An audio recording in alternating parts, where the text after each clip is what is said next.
Libéria laisse footballeur George Weah se dissuire de ses chances.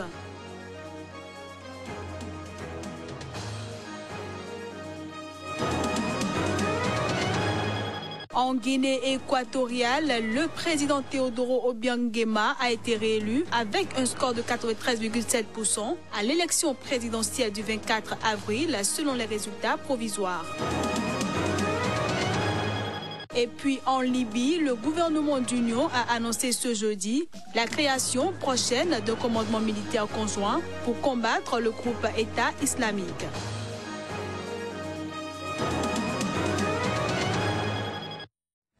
Voilà pour le sommaire, mesdames et messieurs, bonjour.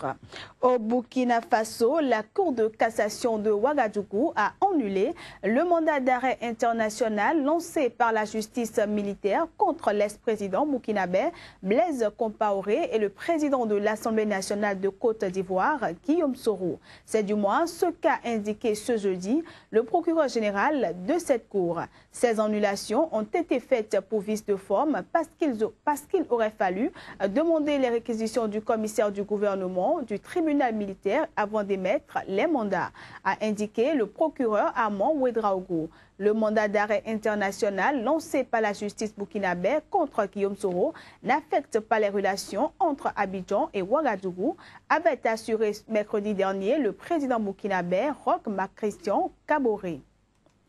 Au Bénin, les membres du gouvernement ont animé avec le président ce jeudi un conseil extraordinaire. Comme le premier conseil de l'ère de la rupture, celui de ce jeudi a abrogé plusieurs décrets, notamment ceux portant création des institutions rattachées à la présidence, tout comme les fonctions des chargés de mission dont les ministères ont été rapportés. Dans le même temps, un décret a été pris pour rétablir l'accord cadre entre l'État et l'AIC suspendu en 2013. Écoutons le ministre d'État, secrétaire général de la présidence, pour plus de précisions. Le projet de décret portant abrogation du décret 2010-670 du 31 décembre 2010 portant création, attribution, organisation et fonctionnement du Haut Commissariat à la solidarité nationale a été abrogé. De même, le décret numéro 2007-624 du 31 décembre 2007 portant création, attribution, organisation et fonctionnement du Haut Commissariat à la gouvernance concertée a été abrogé. A été également abrogé le décret 2006-299 du 27 juin 2006 portant création du Conseil présidentiel de l'investissement, CPI. A été également abrogé le décret numéro 2005-008 du 13 janvier 2005 portant création, attribution, organisation et fonctionnement de la cellule de contrôle de l'exécution des projets de développement. Au Libéria, l'opposant et star du football international, George Weah, a affirmé ce jeudi être certain de remporter l'élection présidentielle de 2017. Et ceci, quelques heures avant d'annoncer officiellement sa candidature devant ses partisans. Très populaire dans son pays, l'ex-footballeur George Weah a officiellement annoncé ce jeudi sa candidature pour la présidentielle au Libéria.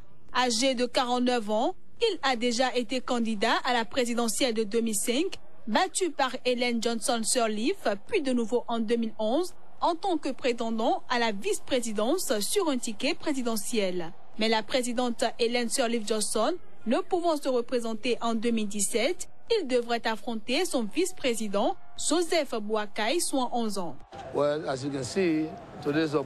Eh bien, comme vous pouvez le voir, aujourd'hui, c'est une journée bleue. Et je suis prêt à aller m'adresser au peuple. afin de leur dire qu'à nouveau, la confiance qu'ils ont eue en moi en 2005, avec cette même confiance, je vais aujourd'hui me déclarer et leur dire que je suis pour leur intérêt.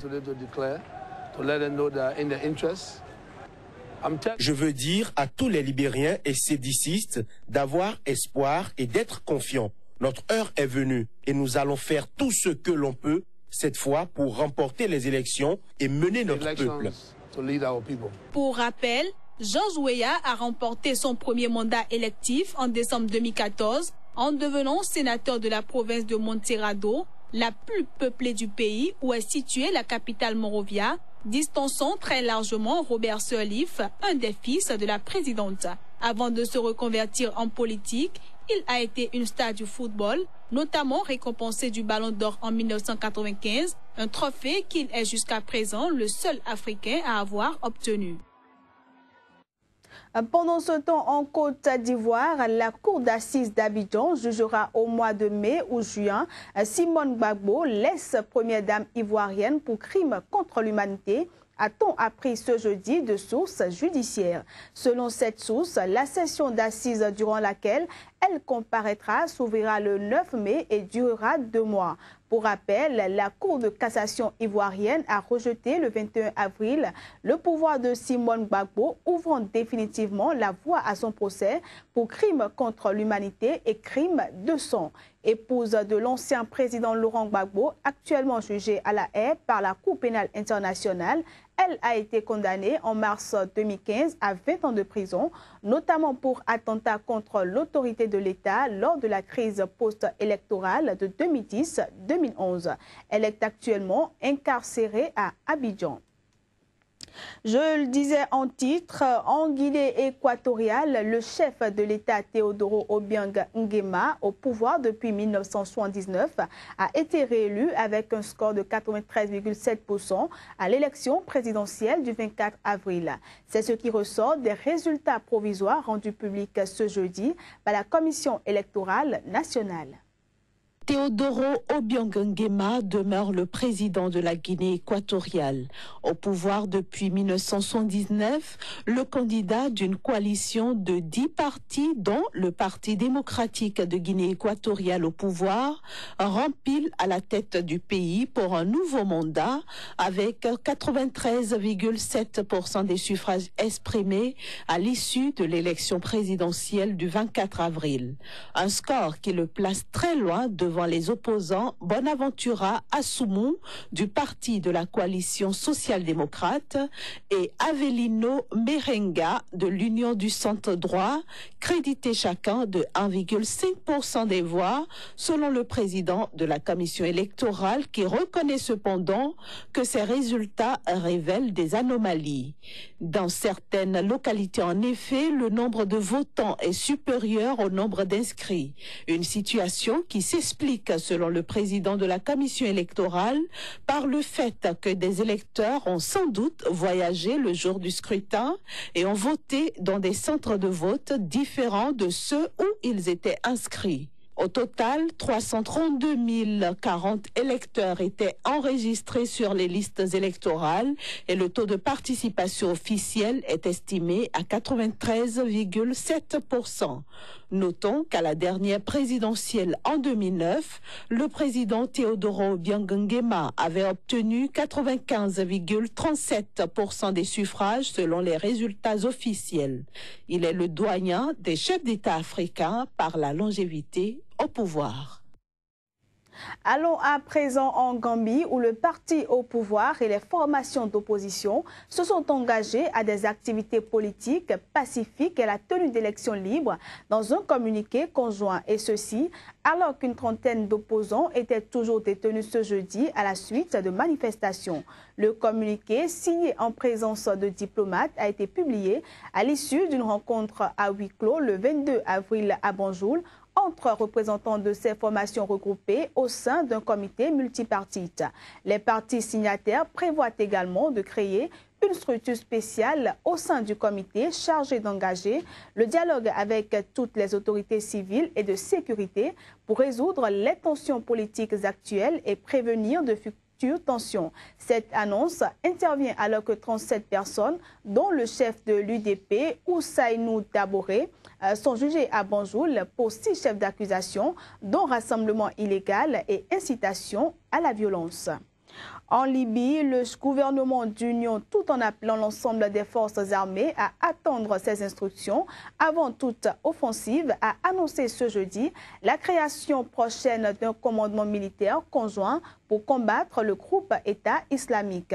Le Conseil présidentiel compte parmi ses membres le Premier ministre désigné du gouvernement d'union, Fayez Al-Sarraj, les vice-premiers ministres et des ministres d'État. Le Conseil présidentiel craint que des opérations unilatérales lancées par différents groupes armés pour libérer Sirte ne se transforment en affrontements entre ces mêmes groupes susceptibles d'entraîner le pays dans une guerre civile qui ne peut que profiter à Daesh. Les Occidentaux espèrent toutefois que l'installation d'un gouvernement d'union en Libye permettra d'empêcher l'État islamique de faire de la Libye sa nouvelle base arrière. En Tunisie, lors du lancement d'une campagne destinée à sensibiliser l'opinion publique à la nécessité de respecter l'état de droit, 46 organisations tunisiennes et internationales ont affirmé ce jeudi que la lutte antiterroriste est compatible avec le respect des droits de l'homme. Parmi les participants à cette campagne intitulée « Non au terrorisme, oui aux droits de l'homme » est destinée à sensibiliser l'opinion publique à la nécessité de respecter l'état de droit, figure la Ligue tunisienne des droits de l'homme et le syndicat UGTT, lauréat du prix Nobel de la paix 2015, ainsi que l'ONG Human Rights Watch et la Fédération internationale des ligues des droits de l'homme. C'est une campagne destinée à l'opinion publique. On ne s'adresse pas vraiment aux décideurs, on s'adresse à l'opinion publique parce que c'est elle qui doit prendre conscience que si on permet des abus et des violations massives et graves des droits de l'homme, même dans le cadre de la lutte antiterroriste, eh ben, la prochaine cible, les prochaines victimes vont être les citoyens normaux, les citoyens qui n'ont rien à voir avec le terrorisme. La lutte antiterroriste et le respect des droits de l'homme sont parfaitement compatibles. Au contraire, on peut dire que les droits de l'homme peuvent aider à plus d'efficacité. Parce les droits de l'homme, c'est un système souple qui permet d'appliquer les droits et les libertés